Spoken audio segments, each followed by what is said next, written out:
Hi, this is Exas with another quick update. I'll say I would have loved to have made maybe a bit more advancement, but it's mostly on my end for stuff. So yeah, for now, see, yeah, game one, go. There's now you can see there's two rooms like game one, game two. These are variation on the same concept. At least they use the same code as a well. They use the same code of the game one as a base. Game two is just different. First,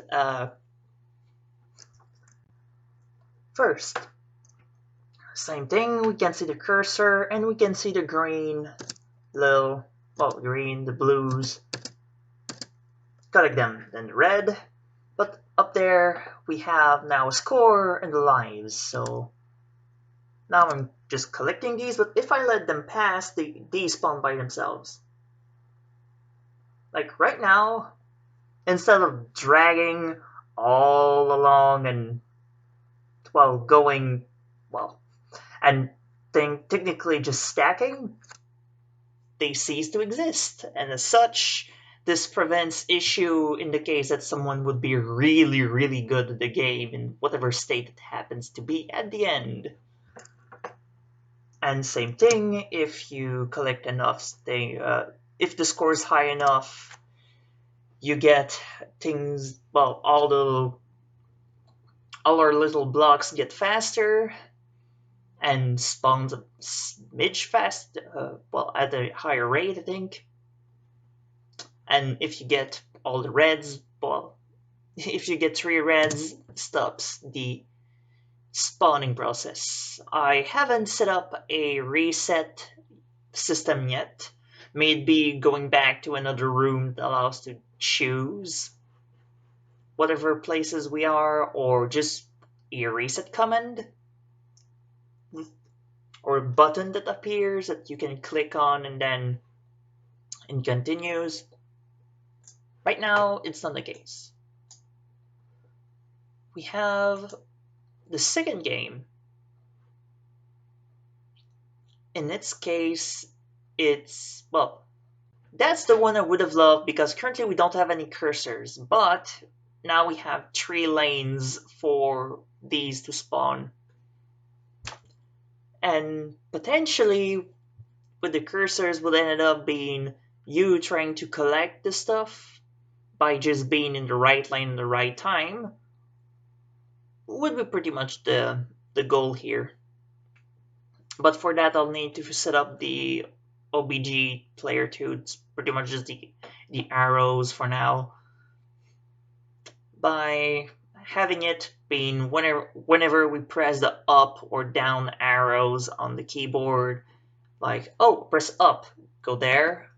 Oh, press down, go there. But hey, if the goal is just to be at the right place and dodge the red, the red would, bad collectible, then pressing down would need to reset you back up, and pressing up reset you back down so that you're not forced to go here.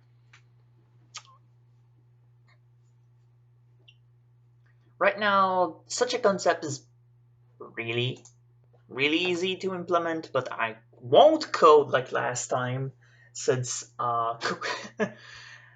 coding requires more of the time I will need to press my recording keys, the quick keys to start and stop a recording.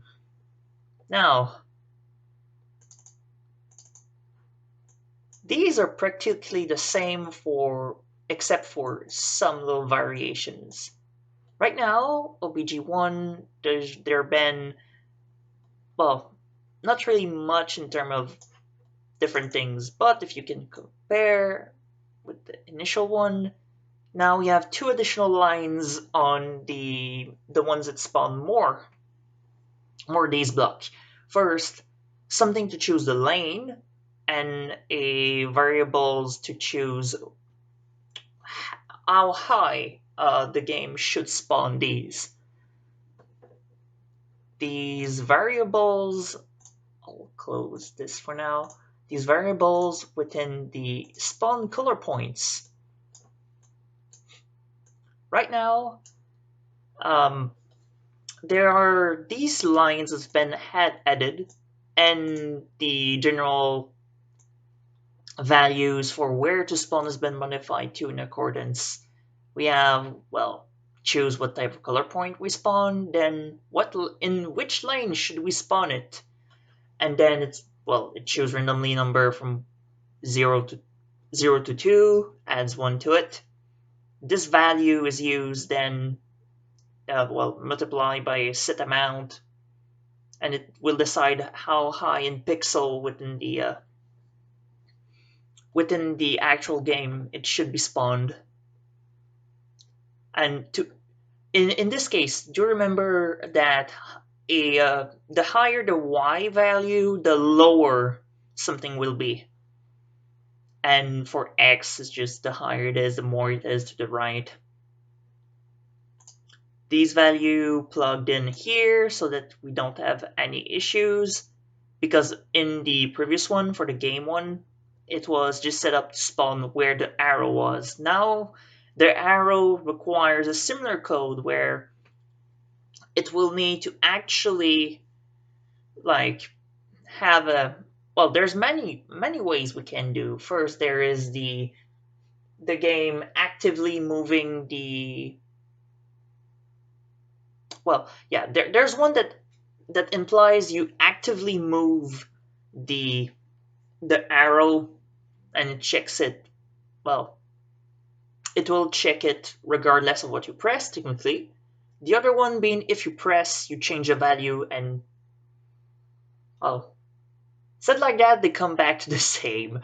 If you press something, you change a value. Using this value, we can use a similar line of code to this one to choose, well, to these one, I should say, to decide where the player should be. And then using contact code, which was present within the, I think the green point's a good example where you got me, that's been modified too. There's the if keyboard check press, well, that's just if you press something, and here's the line, if something's in contact, well, if within certain values, well, in this case, just the values of the object itself are in contact with the player, then it will do the effect of, well, destroying itself. With a different kind of code, we could actually make it so that it doesn't care for if you press it or not, at least for the, well, at least for just collecting stuff. But here, everything has been put within these little parentheses. Well, yeah, parentheses. That's because we wish to separate those two conditions while still making them valid, because I have had issues with making multiple events using the instance destroyed, making the whole game crash. As such, by separating them, it's, well, and using the OR effect, it will check if something is, well, if the pressing and placemating is, well, done, or if their own value of x, could have maybe just put the low x, but self x also work, is higher than 500, which is a marginal value, just to make sure that the item itself just disappear a little bit past the actual player. And here, there's a little condition because, I might have done, I say I might have done an issue, but this is not a big issue, because global here is if the value is lower, then you gain the points to your score. but I didn't include, I realized I didn't include this within this exact value. So regardless, whenever the whole thing happens, the game will still count the increment in difficulty. This is not bad. Because technically this means that the game becomes harder regardless of if you pick them or not. And remembering that the blue one actually have a higher value for score and the difference, well, the thing for difficulty points. I like this air I done. So yeah, the game manager itself. I'll close this. Still, yeah, here the diff point. If game state is active and global diff points is equal to 10, then increase the difficulty and, well, remove the value, resets itself. And then here's a game over with if you're active but you don't have lives left, go game state 2, and this deactives the spawn color point. Yeah, so this is basically it for now, and technically, well, there's not much left to do to actually have a working game. Just making sure that we actually have, actually have the player being present within the game too, and also making sure to have proper, resets. So can make a new room that serves, so you can choose which game you wish to play, and whenever you lose, you can potentially get sent back to the menu or just have an option to reset the room itself, since anyway technically if we do we still need an event that basically says, hey, we're going to send everything back, all the global value back to their default value. But that's not the worst, since upon creation the object manager still does that. It's just we need to make sure that it actually happens, because yeah, you've created the game manager, but if all of these, especially the global ones, doesn't work, then there can be serious issues with just how the game behaves. And as long as I don't make any of these items permanent, which means that they are lasting between rooms, they'll still be at the same spot, for example. If you don't specify them to move upon the transition between rooms, especially if they're visible things, not like the object managers, which are literally just this placeholder to say, hey, this exists, but this doesn't have any appearance. I'll save. I haven't done anything to it though. So yeah, it's the I'm about to go by the draw GUI. Haven't written it. Written it. I haven't showed it yet, but it's basically the one thing that says, "Hey, we want to see the score in the lives." And this is also really important in the case of a character that changes appearance, or any items that change appearance, because here we're just dealing with text where we're just saying, hey, at this location you want to write score and then go show the values.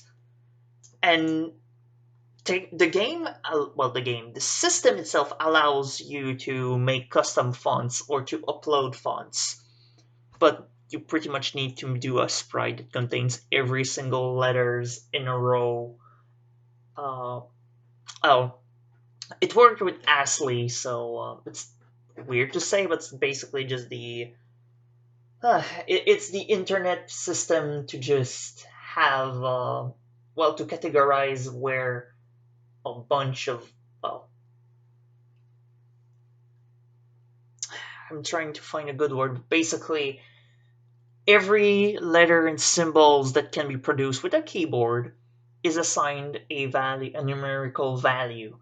And whatever, when you create a font and do so that the game actually use it, you'll require to tell him to start from a certain value and stop at a certain other value in order for, well, it to actually register. And I actually had a project that used a custom, a custom, a custom font, but it felt weird. Uh, More than likely because it's still trying to follow a little bit the like the spacing of the natural. All of my letters had the same width, so when I made that thing, if it tried to follow the same spacing, then there's issue with spacing on my end too. Anyway, with this we can there's one thing that's really important.